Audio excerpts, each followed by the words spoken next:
At dawn, on the morning of the 28th of August, we were off the French coast at Arromanches in a convoy of ships carrying the 1st Canadian Army under the command of Lieutenant General Harry Carrera.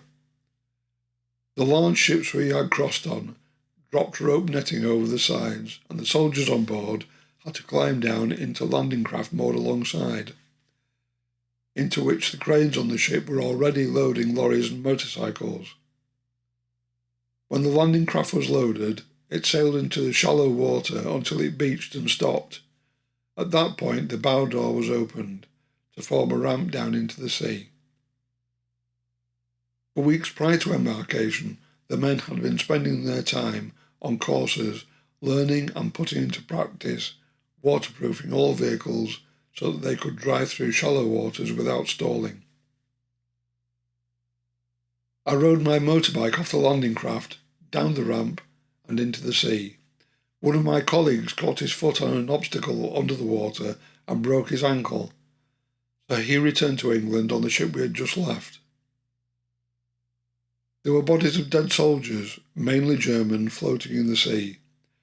Nobody seemed to be bothering to collect them up. When I arrived on the sandy shore, there was a major who was beachmaster, urging everyone to get up the beach and away at the top as quickly as possible. My recollections of the next few days are few. It was so hectic.